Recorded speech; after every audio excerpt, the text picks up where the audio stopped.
Picture this. The CEO of the most hyped tech company on earth just admitted his $200 per month subscription loses money on every single customer. Not a little money. Not break even with growth potential. Loses money. And Wall Street's response? They valued his company at $500 billion. Anyway, welcome to the AI bubble, where we went from a cool chatbot to a $7 trillion gamble in 24 months. And why the people writing the checks might be in for the rudest awakening since 2008. November 30th, 2022. Just a regular Wednesday. And remarkable. Cold brew flowing, engineers debugging code. Then, OpenAI dropped chat. Within 48 hours, the internet had a new obsession. People were using it to write breakup texts, debug code, explain black holes, and generate bedtime stories. It had 1 million users in the first 5 days. 2 months later, 100 million users. It was the fastest growing app in history. Instagram took 2.5 years to hit 100 million. Facebook took 4.5 years. ChatGPT did it in 60 days. And in Silicon Valley, absolute panic. Inside Google's headquarters, executives were having a meltdown. They invented this technology. The transformer model. That was them. The research paper had their names on it. So why was everyone's kid using chat and not Google AI? Because they were too scared to release it. Well, they had to release something now. Call it Bard, Gemini, whatever. Just ship it. Google scrambled. They had the tech, they'd had it for years, but they were terrified of what it might say. Lawsuits, bad press. OpenAI had no such fears. They shipped first. And in tech, first mover advantage is everything. Within weeks, Microsoft threw $10 billion at OpenAI, with another $3 billion on standby. Google panic-launched Bard, which immediately hallucinated in its first demo. Amazon started dumping billions into Anthropic. It got crazy. A dog-walking app, but the root optimization uses machine learning. Here's $50 million. By mid-2023, if your slide deck mentioned neural networks or large language models, you were basically printing money. Companies with zero revenue, no product, just a team and a Google Doc were raising $100 million rounds. The bubble gave us technological marvels like AI-powered toothbrushes, AI recipe generators, and AI dating coaches. One company raised $30 million to build an AI that summarizes other AI outputs. We'd reached peak absurdity. But the real insanity was the GPU shortage. These little computer chips became more valuable than gold or oil. Nvidia became one of the most valuable companies on earth. Their CEO, Jensen Huang, started wearing leather jackets to conferences like he was the Mick Jagger of semiconductors. And he kind of was. Renting a single top-tier H100 GPU costs about $3 an hour. Sounds cheap, right? But startups don't need one. They need hundreds. A small startup trying to train just one model might rent a 500-chip cluster. That's $1,500 per hour. $36,000 per day. Over $1.1 million per month just for renting GPS. Yet companies were still hoarding them like doomsday preppers stockpile canned beans. Nvidia couldn't manufacture them fast enough. The waitlist was, at one point, up to 12 months long. Black markets even emerged. By 2024, everything was AI-powered. Your toaster burns bread with 10% more efficiency. Your calendar app suggests meeting times using algorithms. The party was in full swing. Champagne flowing, checks clearing. Then, somebody asked the uncomfortable question, how much does this actually cost?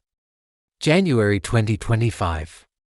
Sam Altman, CEO of OpenAI and face of the AI revolution, tweeted something that made every investor's blood pressure spike. He said they were currently losing money on OpenAI Pro subscriptions because people use it much more than they expected. Yep, you heard that right. OpenAI charges $20 a month for their Plus tier, and they were losing money on every single subscriber. Which means the more successful they are, the more money they lose. Their entire pricing strategy for Chat Plus was basically, test the prices, $20 and $42, see which one people complain about less, and pick that one. No market research, no cost analysis. Just vibes.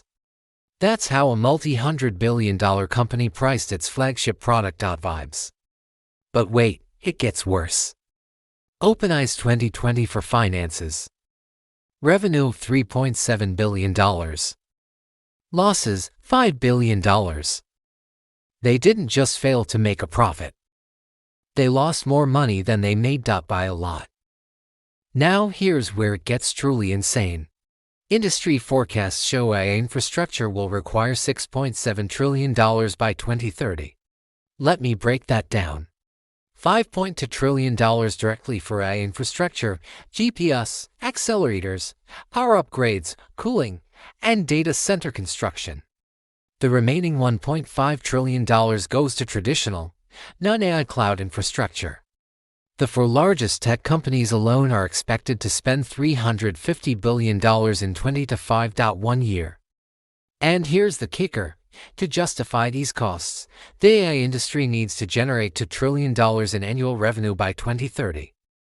The current total AI revenue is somewhere around $200 billion. That's a 10 times gap. Imagine the boardroom meeting.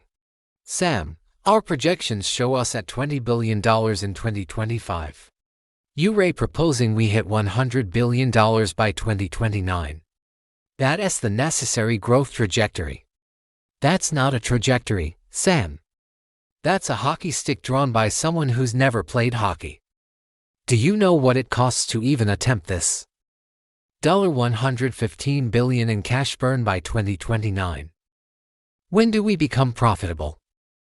2029, maybe 2030 or 2031. And if revenue doesn't hit $100 billion, if this hockey stick of yours snaps, then we raise more money. From whom? Who is left?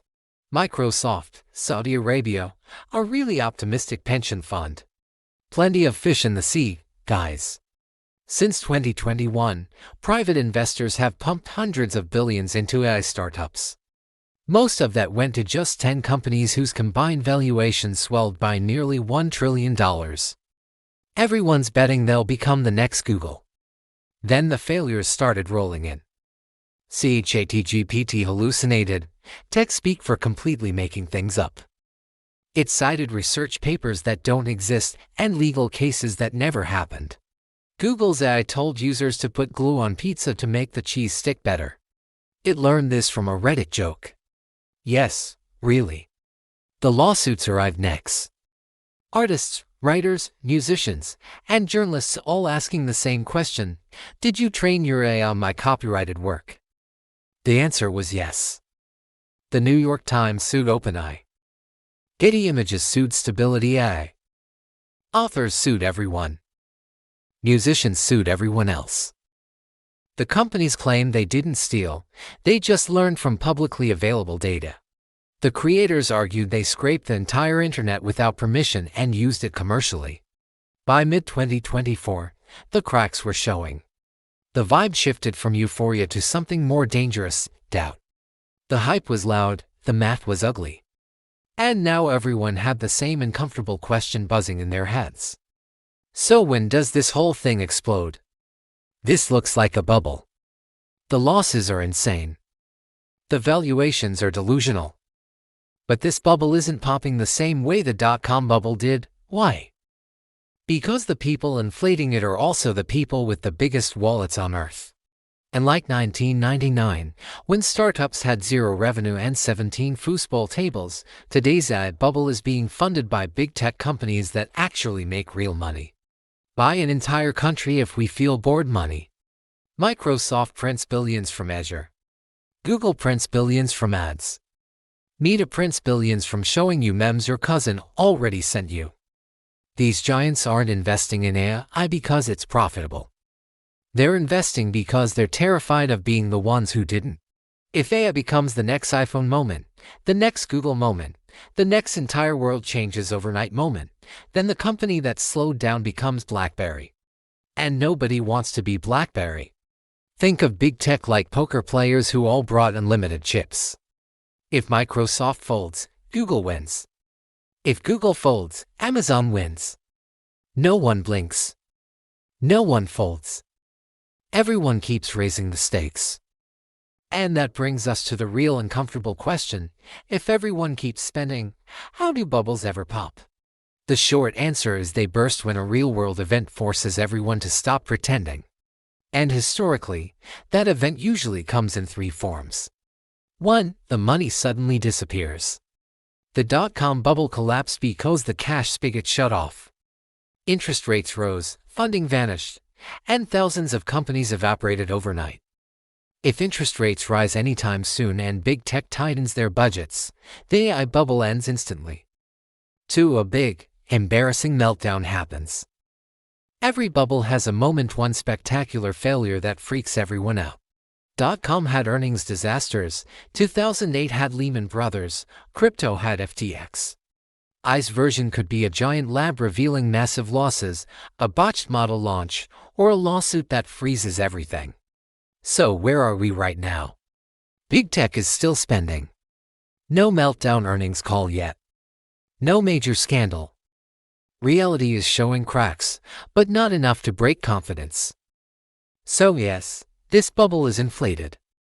Yes, the numbers are insane. But it won't burst because of hype. It bursts when one of the giants finally says, "All right, that's enough." Until then, the bubble floats. We're not at the explosion. We're at the tightening, the inhale before the scream, the tension before the snap. We're in the episode right before the season finale.